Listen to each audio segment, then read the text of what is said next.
हमारे बीच में बहुजन समाज पार्टी की राष्ट्रीय अध्यक्ष, देश के सबसे बड़े प्रदेश उत्तर प्रदेश की 4 बार मुख्यमंत्री रही, हम सबकी नेता, हर दिल अजीज नेता बहन कुमारी मायावती जी हमारे बीच में आ चुकी हैं।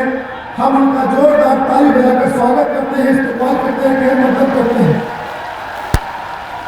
और बहुजन समाज पार्टी जिंदाबाद, बहुजन समाज पार्टी जिंदाबाद, बहन कुमारी मायावती जी जिंदाबाद, बहन कुमारी मायावती जी जिंदाबाद। संघर्ष करो। अब मैं बड़े अदब के साथ अपनी नेता, हम सब की नेता से गुजारिश करते हैं कि जल सैलाब को संबोधित करने की कृपा करें। माननीय बहन जी,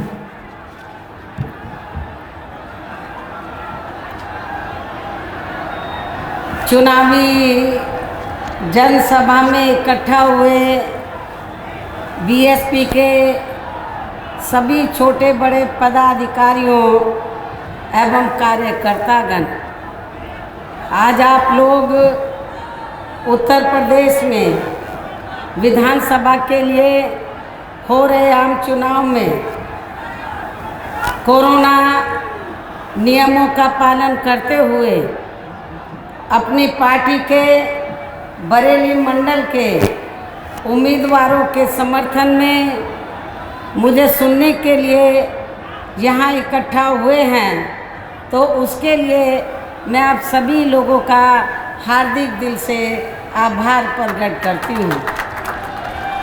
और अब मैं सबसे पहले अपनी पार्टी के संबंध में ये कहना चाहूँगी कि हमारी पार्टी ये चुनाव उत्तर प्रदेश की सभी विधानसभा की सीटों पर अकेले अपने बलबूते पर ही पूरी तैयारी व दमदारी के साथ लड़ रही है। इसके साथ ही यहाँ सन 2007 की तरह फिर से अपनी पार्टी की पूर्ण बहुमत की सरकार बनाने के लिए लड़ रही है, ताकि आपको वर्तमान में भाजपा के चल रहे जातिवादी, संकीर्ण, अहंकारी व तानाशाही वाले शासन से मुक्ति मिल सके। इसके साथ ही हमारी पार्टी ने पूर्व की तरह इस चुनाव में भी बीएसपी से जुड़ने की तादाद को ध्यान में रखकर फिर उसी अनुपात में ही यहाँ सर्व समाज के लोगों को टिकट भी दिए हैं। और अभी चुनाव में आप लोगों को अपना वोट कांग्रेस, बीजेपी, सपा व अन्य विरोधी पार्टियों को न देकर केवल अपनी एकमात्र हितैषी पार्टी बीएसपी को ही देना क्यों ज़रूरी है, इसे आप लोगों को समझना होगा। हालांकि इस संदर्भ में आप लोगों को ये मालूम है कि आज़ादी के बाद शुरू में काफ़ी लंबे समय तक केंद्र व उत्तर प्रदेश सहित देश के अधिकांश राज्यों में भी कांग्रेस पार्टी की ही अकेले यहाँ सरकारें रही हैं, किंतु इनकी गलत नीतियों एवं गलत कार्य प्रणाली की वजह से ही अब ये पार्टी केंद्र व काफ़ी राज्यों के साथ साथ यहाँ उत्तर प्रदेश की सत्ता से भी बाहर हो चुकी है।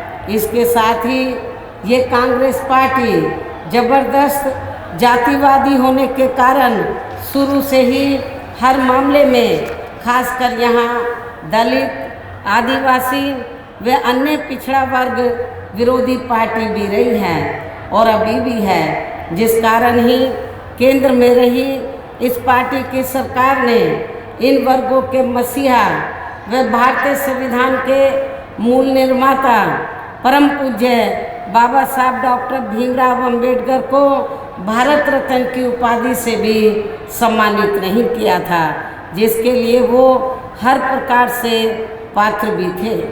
इतना ही नहीं बल्कि इनकी मूवमेंट को आगे बढ़ाने के लिए अपनी पूरी जिंदगी समर्पित करने वाले मान्यवर श्री काशीराम जी के देहांत होने पर भी केंद्र में उस समय इसी कांग्रेस पार्टी की रही सरकार ने उनके सम्मान में एक दिन के लिए भी राष्ट्रीय शोक घोषित नहीं किया था, तथा न ही इस पार्टी की रही सरकार ने पिछड़े वर्ग की आरक्षण संबंधी मंडल कमीशन की रिपोर्ट को भी लागू किया था, जिसे फिर बीएसपी ने अपने कड़े संघर्ष व अथक प्रयासों से केंद्र में रही श्री बीपी सिंह की सरकार से ही इसे लागू कराया था।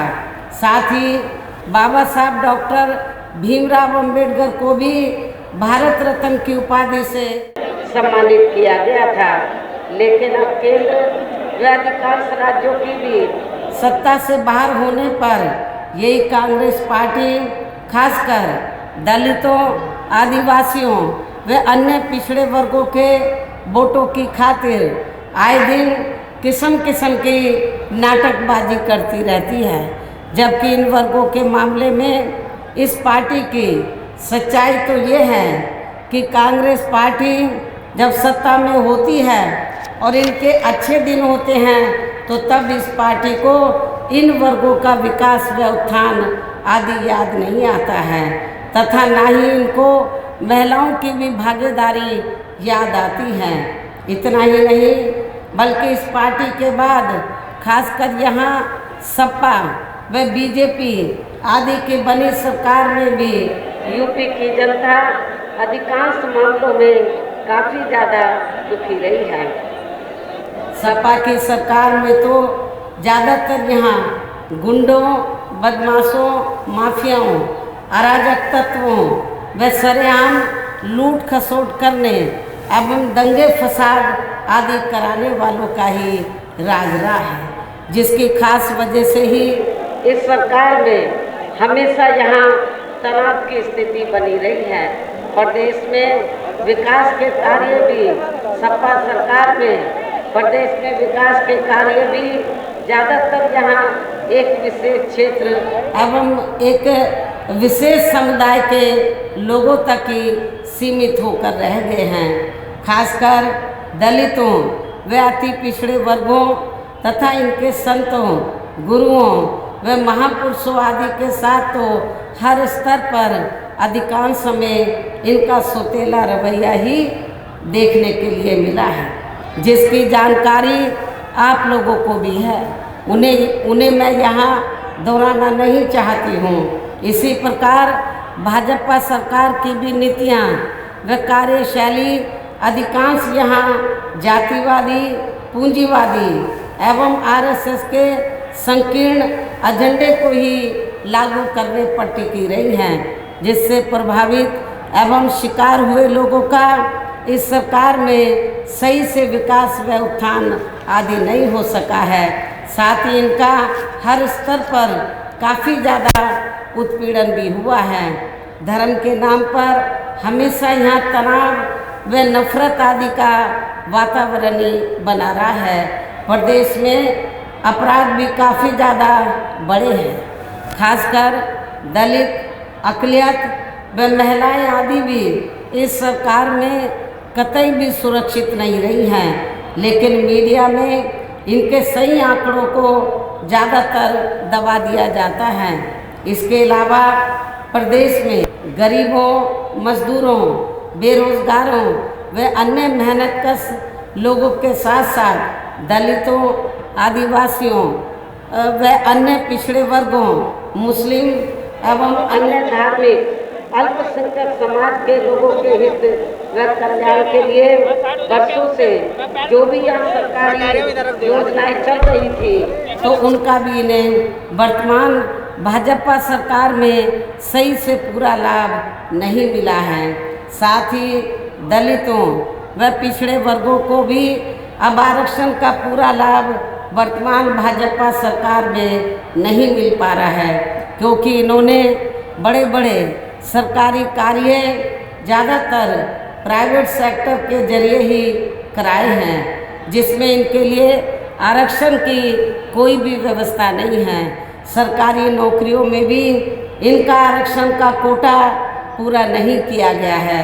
मुस्लिम व अन्य धार्मिक अल्पसंख्यक समाज के लोगों के साथ तो बीजेपी की सरकार में अधिकांश यहाँ पक्षपात वाला रवैया ही अपनाया गया है। विशेषकर मुस्लिम समाज तो इस सरकार में सबसे ज़्यादा दुखी रहा है। आपके पश्चिमी यूपी में ही नहीं बल्कि पूरे उत्तर प्रदेश में जहाँ जहाँ धार्मिक अल्पसंख्यक समाज में से मुस्लिम आबादी है तो वहाँ मुस्लिम समाज के लोगों को इनके साथ इन्होंने हर मामले में व हर स्तर पर सोतेला रवैया अपनाया है। और इतना ही नहीं, छोटे छोटे मामलों में भी बड़ी बड़ी धाराओं के तहत मामले दर्ज करके इनको जेल के अंदर भेजा है।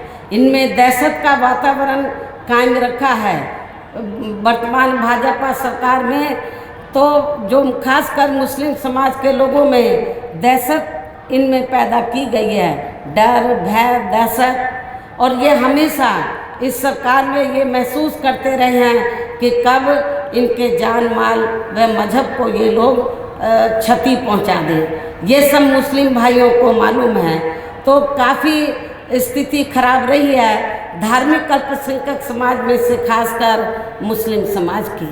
वैसे तो समाज के अन्य वर्ग के लोग भी काफ़ी दुखी रहे हैं, लेकिन इन्होंने विशेषकर मुस्लिम समाज को अपना निशाना बनाकर तो इनको काफ़ी नुकसान पहुंचाया है।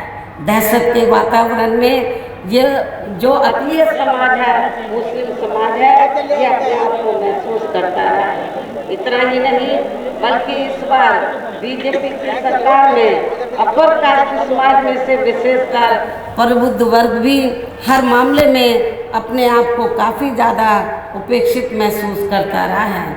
इसके अलावा इनकी गलत आर्थिक नीतियों के कारण यहाँ गरीबी, बेरोजगारी व महंगाई आदि भी काफ़ी ज़्यादा बढ़ी है। खासकर चुनाव घोषित होने से पहले तो डीजल, पेट्रोल, रसोई गैस व रोज़मर्रा की जो वस्तुओं की कीमतें हैं उनकी आए दिन बढ़ी कीमतों ने भी जनता की काफ़ी ज़्यादा मुश्किलें बढ़ाई हैं। और ऐसा लगता है कि चुनाव खत्म होने के बाद पुनः इनकी कीमतें बढ़ा दी जाएंगी। इसके साथ साथ उत्तर प्रदेश सहित पूरे देश में किसान भी केंद्र सरकार की गलत नीतियों के कारण काफ़ी ज़्यादा दुखी व परेशान रहा है और अभी भी है। साथ ही प्रदेश में बेरोजगार लोगों को रोजगार नहीं मिलने के कारण ही ज़्यादातर इनको इस सरकार में पलायन भी करना पड़ा है। इस प्रकार से इन सभी विरोधी पार्टियों की रही सरकारों में शुरू से यहाँ यूपी की जनता काफ़ी ज़्यादा दुखी व परेशान रही है। विशेषकर कोरोना महामारी के दौरान तो इन सभी की हालत और भी ज़्यादा खराब हो गई है। ऐसे में इन सभी विरोधी पार्टियों की रही सरकारों से निजात पाने के लिए अभी चुनाव में यहाँ प्रदेश की जनता को अपनी एकमात्र हितैषी पार्टी बहुजन समाज पार्टी की ही सरकार बनाना बहुत ज़रूरी है, जिसने अपने चारों रहे शासनकाल के दौरान बिना पक्षपात व भेदभाव आदि के यहाँ कमज़ोर एवं उपेक्षित वर्गों के लोगों के साथ साथ सर्व समाज में से गरीबों, मजदूरों, बेरोजगारों, किसानों, व्यापारियों, कर्मचारियों, वकीलों एवं अन्य मेहनतकश लोगों के साथ ही युवाओं, छात्रों, महिलाओं व बुजुर्गों आदि के भी विकास एवं उत्थान के लिए अनेकों ऐतिहासिक व महत्वपूर्ण कार्य किए हैं। और इस बार सरकार बनने पर वो सभी कार्य फिर से शुरू किए जाएंगे, ये भी मैं आप लोगों को विश्वास दिलाना चाहती हूँ। इसके अलावा बीएसपी की रही सरकार ने दलित एवं अन्य पिछड़े वर्गों में जन्मे अपने महान संतों, गुरुओं व महापुरुषों आदि को भी विभिन्न रूपों में पूरा आदर सम्मान दिया गया है।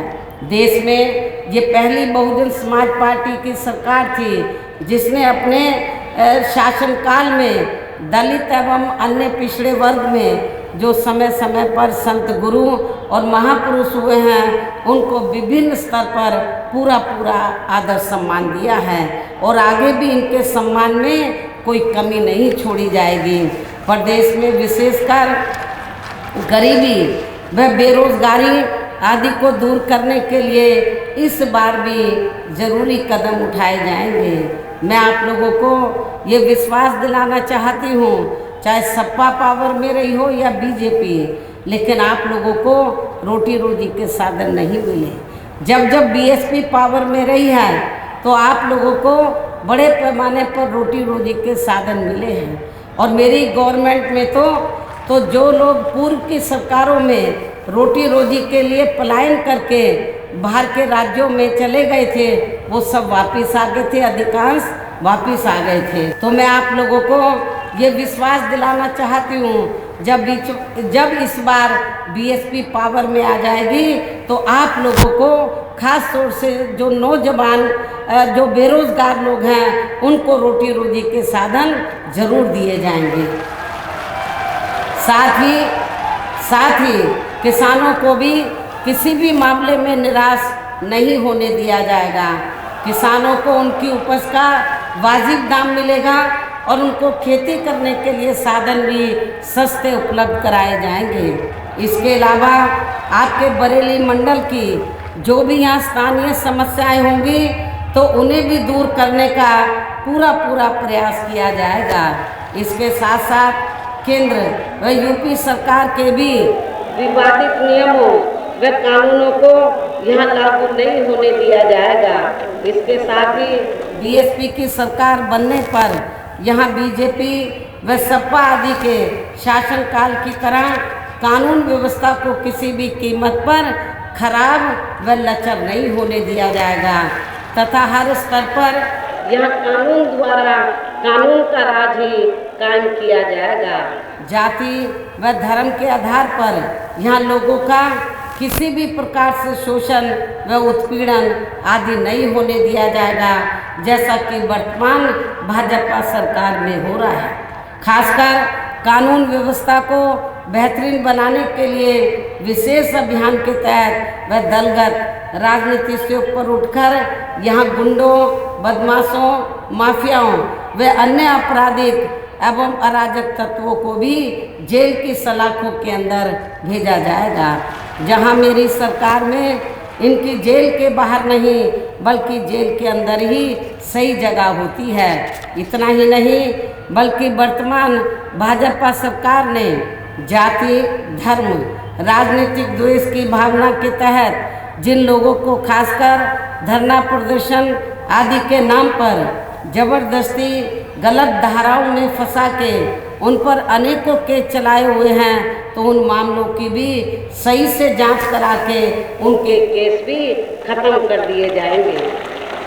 अर्थात वर्तमान भाजपा सरकार में प्रदेश की जेलें जो अधिकांश ऐसे लोगों से भर दी गई हैं तो उन्हें खाली करा के केवल यहाँ आपराधिक तत्वों को ही रखा जाएगा। इसके अलावा प्रदेश में खासकर शिक्षा के क्षेत्र में व अन्य और विभागों के भी कर्मचारी जो आए दिन अपनी मांगों को लेकर धरना प्रदर्शन एवं हड़ताल आदि करते रहते हैं तो उन सभी मामलों को निपटाने के लिए एक आयोग का गठन किया जाएगा और उनकी सही मांगों को मान लिया जाएगा। इसके साथ साथ मैंने पार्टी के विभिन्न कार्यक्रमों के दौरान सर्वजन हिताय व सर्वजन सुखाय को लेकर जो भी कार्य करने के लिए कहा है तो उन पर भी जरूर अमल किया जाएगा। लेकिन ये सभी कार्य करने के लिए इस चुनाव में यहाँ बीएसपी को सत्ता में लाना बहुत ज़रूरी है। ये कार्य तभी हो पाएंगे, ये सभी कार्य तभी हो पाएंगे जब बीएसपी चुनाव में सत्ता में आ जाती हैं और ये काम आप लोगों का है बीएसपी को सत्ता में लाने का। लेकिन इसके लिए अपनी पार्टी के लोगों को वोट पड़ने तक यहाँ सभी विरोधी पार्टियों के साम दाम दंड भेद आदि हथकंडों से भी जरूर सावधान रहना है और इस मामले में विरोधी पार्टियां चुनाव होने से कुछ समय पहले व चुनाव के दौरान भी अपने अपने पक्ष में हवा बनाने के लिए खासकर मीडिया व ओपिनियन पोल एवं सर्वे आदि का जो बड़े पैमाने पर गलत इस्तेमाल करती हैं, तो उससे आप लोगों को बिल्कुल भी गुमराह नहीं होना है।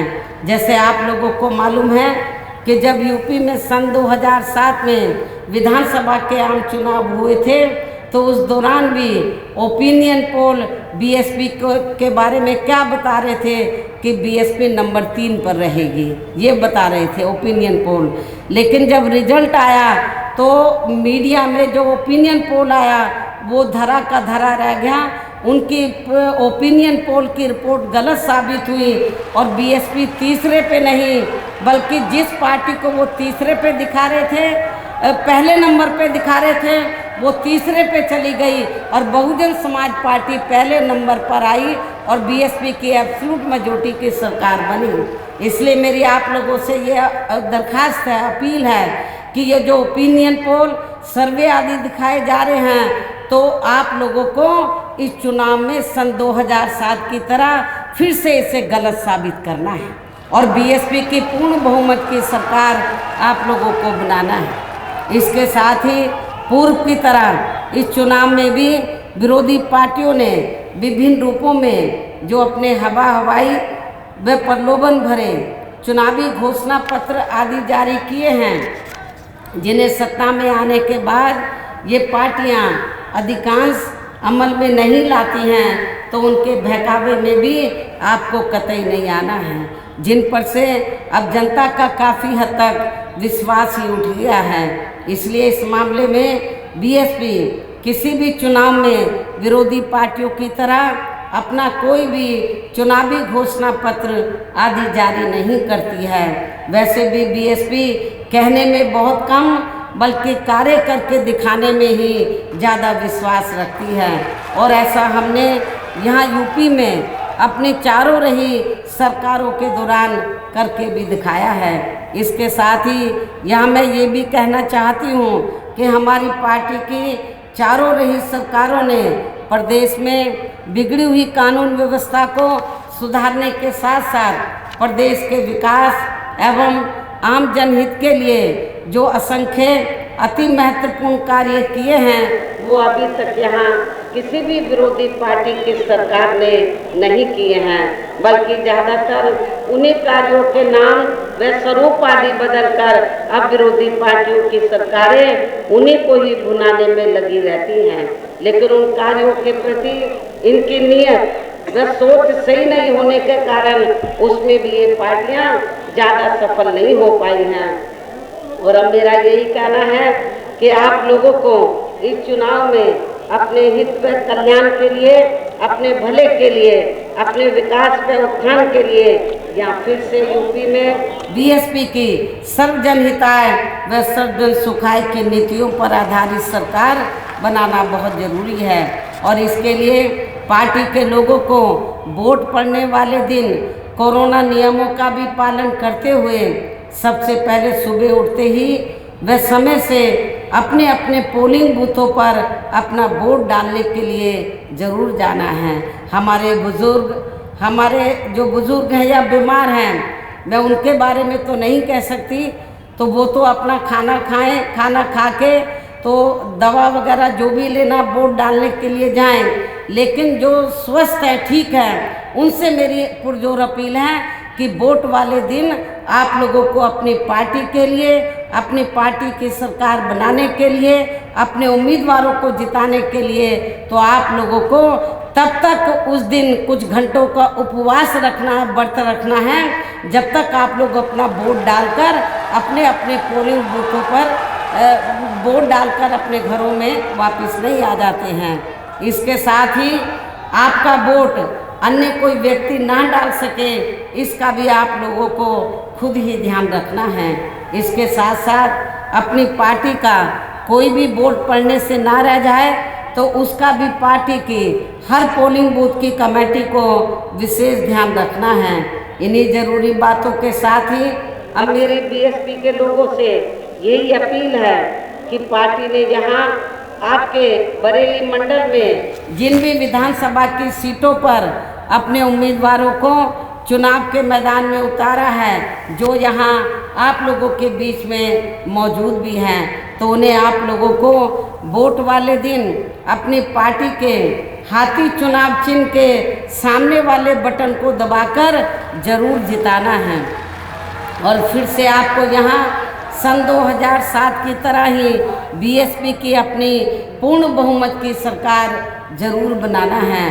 तभी फिर प्रदेश में अमन चैन कायम होने के साथ साथ यहाँ सभी वर्गों धर्मों के लोगों का भी सही से विकास व उत्थान आदि हो सकता है। साथ ही यहाँ अन्याय, अपराध, भय व भ्रष्टाचार मुक्त एवं विकास युक्त वातावरण भी पैदा हो सकता है तथा तभी फिर यहाँ परम पूज्य बाबा साहब डॉक्टर भीमराव अम्बेडकर एवं मान्यवर श्री कांशीराम जी आदि का भी सही सपना साकार हो सकता है। इस उम्मीद के साथ ही अब मेरा यही कहना है कि आपके बरेली मंडल में तो वैसे तो सब समाज के लोग रहते हैं, बरेली मंडल में सभी वर्गों के लोग रहते हैं, सभी धर्मों के लोग रहते हैं, लेकिन यहाँ बरेली मंडल में मुस्लिम आबादी काफ़ी ज़्यादा है। हमारे मुस्लिम भाई ये सोचते हैं कि शायद सपा सरकार में उनको कुछ मिलेगा या उनके हितों की रक्षा की जाएगी। तो मैं मुस्लिम भाइयों को ये बताना चाहती हूँ, आपके सपा जब यहाँ पावर में रही ना आपके हितों की रक्षा की गई, और अब तो सपा का हाल ये है कि इस बार चुनाव में जो मुस्लिम समाज है, बरेली मंडल का ही नहीं पूरे उत्तर प्रदेश का, समाजवादी पार्टी में ये जो सपा है इस चुनाव में, तो जो मुस्लिम समाज है अपने आप को ठगा सा महसूस कर रहा है। पूरे 5 साल तक मुसलमानों से तो समाजवादी पार्टी ने उनसे अपनी पार्टी के लिए सेवाएं ली, लेकिन जब टिकट देने की बात आई तो उनको उनकी आबादी के हिसाब से उनको टिकट नहीं दिया गया, उनकी संख्या के हिसाब से उनको उचित प्रतिनिधित्व नहीं दिया गया।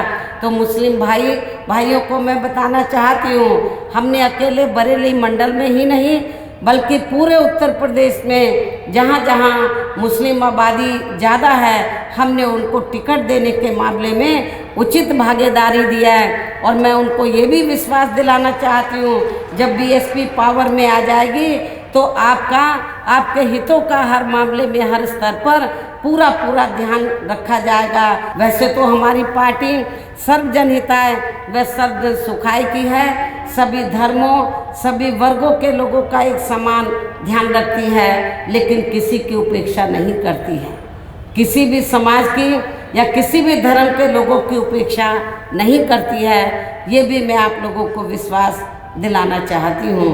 और वैसे भी बरेली मंडल के जो लोग हैं तो उनका मेरे से विशेष लगाव है। तो बरेली मंडल के लोगों का और ख़ास तौर से जो बदायूं ज़िला है, तो जिसको बहुत पिछड़ा हुआ ज़िला मान के चलते थे, तो जब बीएसपी की सरकार बनी तो हमने उसका विकास भी किया। लेकिन इस पश्चिमी यूपी में बरेली मंडल में बदायूं ज़िले के लोगों ने कहा कि बहन जी यहाँ से विधानसभा का आम चुनाव उनको लड़ना चाहिए। आज से कई चुनाव पहले जब वहाँ के लोगों की दिल्ली तमन्ना थी, तो मैंने वहाँ से जब चुनाव लड़ा था उन्होंने मुझे जिता कर भेजा। इसलिए कुछ ज़्यादा ही लगाव है बरेली मंडल के लोगों से और ख़ास तौर से बदायूं ज़िले के लोगों से। इसलिए मैं आप लोगों को ये बताना चाहती हूँ कि चाहे तो मुरादाबाद मंडल है, तो चाहे मुरादाबाद मंडल में जैसे बिजनौर ज़िले के लोग अपने आप को सोचते हैं कि बहन जी हमारी है, इसी प्रकार बरेली मंडल में बदायूं ज़िले के लोग भी सोचते हैं कि बहन जी हमारी है। लेकिन मैं मुरादाबाद मंडल के साथ साथ तो बरेली मंडल के लोगों को भी ये बताना चाहती हूँ, अब मैं आप सब लोगों के हित की मैं बात करती तो मैं आप सब लोगों की हूँ। अब मैं अकेले बिजनौर या बदायूं की नहीं, लेकिन उनका अधिकार बनता है क्योंकि उन्होंने मुझे जिता कर भेजा, पार्लियामेंट में भी भेजा, असेंबली में भी भेजा। लेकिन मैंने जीतने के बाद, सरकार बनने के बाद तो पक्षपात वाला रवैया नहीं अपनाया। मैंने मुरादाबाद मंडल में भी, बरेली मंडल में भी सभी क्षेत्र का पूरा उनके डेवलपमेंट का पूरा ध्यान रखा था। इसलिए मेरा आप लोगों को यही कहना है, बरेली मंडल के लोगों को, तो चाहे शाहजहाँपुर है, चाहे पीलीभीत है, चाहे बरेली ज़िला है, चाहे बदायूं ज़िला है, जब बीएसपी पावर में आ जाएगी तो आपके बरेली मंडल के सभी ज़िलों का पूरा ध्यान रखा जाएगा, उनके विकास और उत्थान का। और उन चारों ज़िलों में जो रहने वाले लोग हैं उनकी सभी समस्याओं का उनका ज़रूर समाधान किया जाएगा। ये भी मैं आप लोगों को विश्वास दिलाना चाहती हूँ। अब मैं आप लोगों का और ज़्यादा समय न लेते हुए अब मैं यही कहना चाहती हूँ कि अब आप लोगों को इस चुनाव में क्या करना है। अब आप लोगों को हर पोलिंग बूथ को जिताना है, बीएसपी को सत्ता में लाना है। हर पोलिंग बूथ को जिताना है, बीएसपी को सत्ता में लाना है। वैसे आज आप लोगों के जोश को देखकर मुझे ऐसा लग रहा है कि आप लोग बीएसपी के नेतृत्व में अपनी 5वीं बार सरकार जरूर बनाएंगे। आप लोगों का जो जोश है उसको देखकर ऐसा लग रहा है कि आप लोग बीएसपी के नेतृत्व में 5वीं बार अपनी सरकार जरूर बनाएंगे और अपनी बहन जी को 5वीं बार उत्तर प्रदेश का मुख्यमंत्री जरूर बनाएंगे। ऐसा मुझे आप लोगों के जोश और खरोश को देखकर ऐसा लग रहा है। इस विश्वास के साथ ही अब मैं पुनः अपनी पार्टी के सभी उम्मीदवारों को जिताने की पुरजोर अपील करते हुए अपनी बात यही समाप्त करती हूँ। जय भीम व जय भारत। हाथ में नीला झंडा लिए चलता है जन सैलाब। हाथ में नीला झंडा लिए चलता है जन सैलाब। बहना के संग में उमड़ पड़ा है देखो सर्व समाज। बहना के संग में उमड़ पड़ा है देखो सर्व समाज। यूपी में परचम लहराने को देने नई सौगात। यूपी में परचम लहराने को देने नई सौगात। आओ रे झुमके नाचो रे झुमके आएगा बसपा का राज। आओ रे झुमके नाचो रे झुमके आएगा बसपा का राज। गांव नगर सारे यूपी में चर्चा, चलो रे माया बहना के साथ।